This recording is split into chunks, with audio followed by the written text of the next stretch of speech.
what if I told you in order to put a mega giant on the wall, you have to put in the work, and you have to put in the work now. Yes, now. I know that sounds crazy to hear, guys, but trust me, it works, okay? And on this week's episode, guys, this is what we're diving into: the importance of preseason scouting and how to preseason scout during those early months of the year. So my name is Matt with Michigan Boneheads Outdoors. Welcome back to the channel, and let's just get right into this episode, guys. Let's do it. So when somebody says preseason scouting, to me, guys, 2 months stick out the most, and that is March and April. Okay, especially up there in Michigan, northern Michigan, on public land. You know, whether you're near Wisconsin, Pennsylvania, New York, Indiana, Illinois, Ohio. You know, those 2 months, that March and April, are awesome, awesome times. Not only just on public land, but on private land as well, are awesome times to preseason scout. Okay. And it is so important to preseason scout, guys, is because we are getting ahead of the game here. Okay.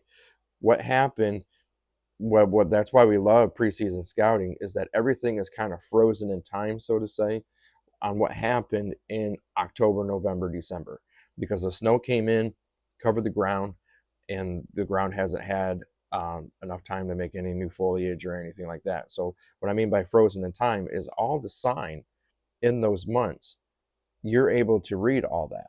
Okay, you're able to get intel on every single little piece before you can't. You know, there's time, I'm pretty sure you guys have been in the woods before. Once you start hitting that July-ish, June, July-ish, all the foliage is brand new. It is so hard to read sign. But if you get in there in March and April, just before all that new stuff is able to grow, you are getting a lot of intel on how these deer use a specific area that is interested to you and interesting to you. Okay. And that is where we have the most success, is that we go up there in March or April. Okay. We really kind of do ours in mid-April, because up there in northern Michigan, that's where it kind of seems like the snow is starting to melt. Okay. Some of the lower part of the states, it could be March. You know, it all depends on that. But you know, where we hunt at, it's up higher in sea level, so you understand in a science class, you know, snow kind of sticks around a little bit longer. But so we go up there in kind of like mid-April, and we get so much intel. Okay, we find new spots. Okay, we find all the scrapes and rubs and all that other stuff that we've kind of been looking for. Okay, and at this particular time, guys, also too, this gives you a time to intrude on a lot of spots in like bedding areas that you probably won't be able to intrude on come July, August, September, you know, closer to the season. So you're able to actually get a game plan on where these deer are going to be bedding at, and find the trails, find the exit trails, find the scrape lines, find the rub lines, find all these trails that they've been using throughout the season during rut and pre-rut and post-season. You know, it is an awesome, awesome time to get intel on deer. Okay. And it's an awesome time to kind of see if you can find some sheds. If you can find some nice sheds, chances are that buck has made it through the season, depending how old the shed is. Like this shed that I have right here. Obviously, he didn't make it through the season because, you know, I mean, first off, this is really, really old shed, and that's been in there in the woods for a couple of years. I mean, the raccoons and the squirrels got to it, so it's probably about a couple-year-old shed. But if you can find some fresh sheds, it's giving you confidence and solidifying that that buck has made it. And if it's a nice shed, you basically found a target buck, or the target buck that you want to go after. So it is an awesome, awesome time, is March and April, to go and preseason scout. Another reason why, guys, it is so important to preseason scout is when I say this, and I mean it, get the work done now. Okay, get your tree stands hung now. Get, you know, if you're on private property, cut your shooting lanes now. Get cameras out now. Get entry and exit routes in now. Okay, because guys, you don't want to start doing all this stuff once you start hitting July and August. Okay, you will booger these bucks up. You know, they will figure you out way faster than how you can figure them out. Okay, And I'm a real big advocate on getting the work done now. Okay. Some of the heavy hitters that you've seen on YouTube, and I'm pretty sure if I say a couple names like John Eberhart, okay, Dan Infalt, okay, they get some of the work done and they get it done now. All right. They go into these bedding areas and they try to figure out everything that they possibly can now. Okay. Definitely get the work done. All right. And it will help you tremendously. You know, you do not want to go into a spot and just booger it up just prior to season. You know, if you have a mega 10 or 12, or like with me, 13 point buck on public land, you know, you don't want to do anything to ruin it. Okay. So you want to get the work done now, get everything in, get everything set, and then put a camera up and then just leave it alone. Okay. You know, if you're a mock scrape guy, put mock scrapes in now. Okay. And I'm pretty sure a lot of people are kind of looking at me weird, like, why would I put a mock scrape in March or April? Guys, it is, I'm an advocate on this too. If you do mock scrapes, which we have done in the past, the longer that they are able to find those mock scrapes, the better. Okay. Those mock scrapes have a longer time to become established. Okay.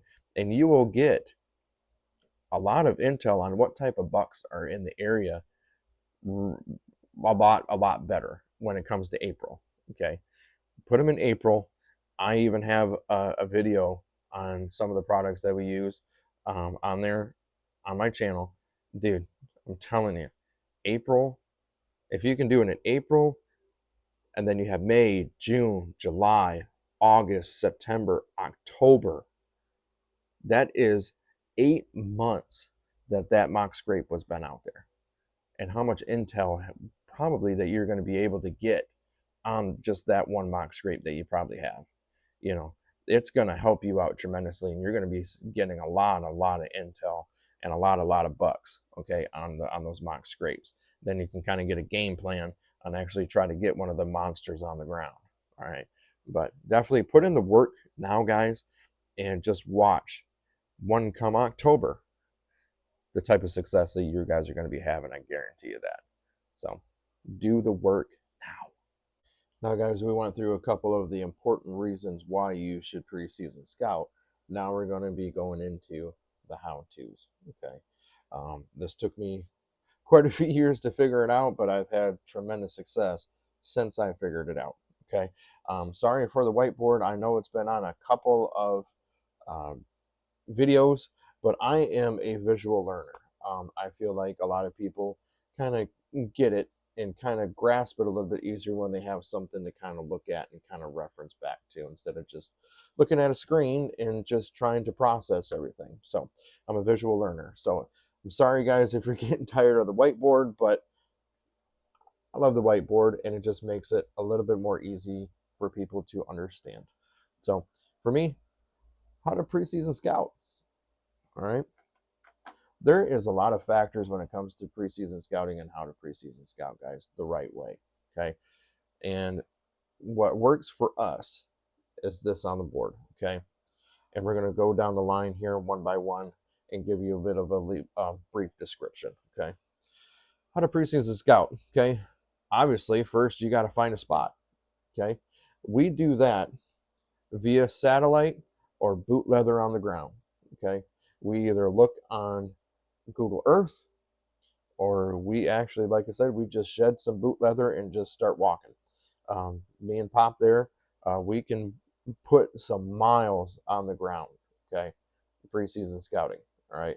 Trying to find new spots, trying to decipher, past year spots and how we can make it a little bit better. Okay. So we are doing a lot of walking, guys. Okay. That is a major tip there. Definitely get into these spots. There's a lot of things that you can't see from the satellite that you can see while you walk it. There's little hidden pockets here and there that, like I said, you just can't see on Google Earth. Okay. So definitely walk your spots, find your spots, and then of course walk them. I would highly suggest you do that. Okay. Once you found a spot that is interesting to you guys, okay, and you start walking in there and you start seeing some sign, okay, decipher when that sign was put there. Okay. And I'm talking rubs, scrapes, um, runs. I mean, obviously, those are back and forth, etc. Um, Definitely for us, if you're going for a mega giant, it's the rubs and scrapes. Okay, and that stuff right there would really tell you a time frame.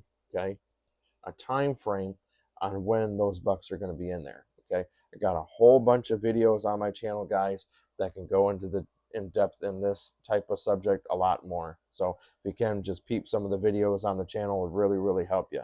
But I'm just going to give you a little bit of a rundown. Basically what we want to do is we want to, like I said, we want to figure out when those rubs and scrapes and everything was put there. Deer are a migratory animal, so I feel like they migrate, of course, if food changes, but they migrate if, cover is different.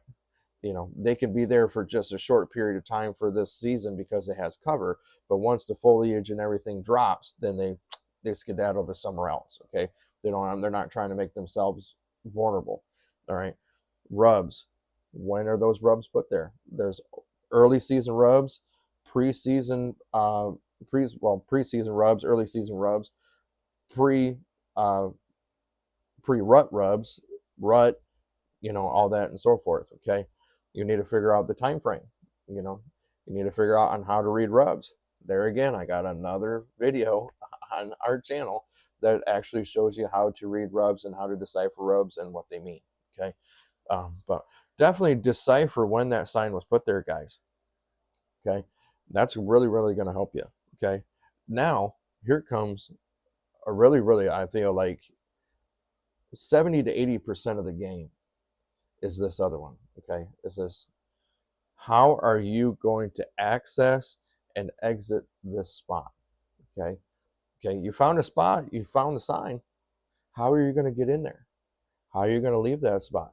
Okay, without boogering anything up, without anything knowing that you are there.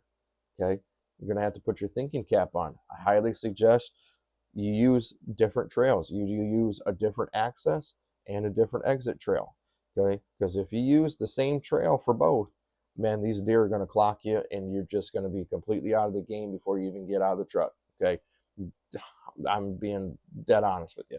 So definitely kind of trying to figure out and try to get a game plan on how you're going to be exiting and accessing these spots. All right, one thing for us, guys, that's been helping us out tremendously is that, okay, where's the bedding?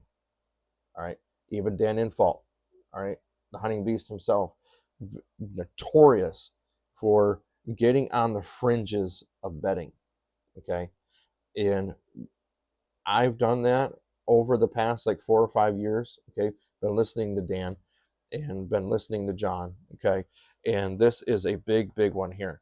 All right, is kind of get, man, just teeter totter that, am I too close? Am I not too close? Okay, to bedding. But you got to be quiet. You got to make sure all your ducks are in a row if you're going to be bedding. Really, I mean, excuse me, hunting really close to bedding. All right. But if you can get close to the bedding, guys, and you can figure out where the doe bedding is and the buck bedding is, you know, you're going to be in the game a lot more. Okay. And the past seasons have been really a testament to that. I shot and missed my big 7-point. Man, he was probably about a 125.7. Okay. Awesome deer. If you want to check him out, he's on the channel as well. And I think that video is, what is it? The hunting reality. I shot him missing a big buck on public land. That's on the channel there too. You can kind of see him. Still heartbroken about that, even though that was 2 years ago. But anyways, get really close to bedding, guys. The more close you are to bedding, the more that I'm pretty sure a lot of these bucks are going to be doing, being able to get up during daylight. So that puts you in the game a lot more. Okay. So definitely get close to bedding. Another thing is to set up your cameras and get intel on a buck or bucks. Okay. Once you start putting your cameras out, you can start getting a game plan Okay, well, this buck's maybe, needs a couple of years, and then blam, you just have a big mega giant one. And then, like I said, you can start getting a game plan on how to hunt him. Okay, start getting a little bit of intel, start figuring out his movements. When is he coming in? When is he not coming in? Which way is he coming? Back and forth, this, that, and the third. Definitely start getting some intel on the cameras.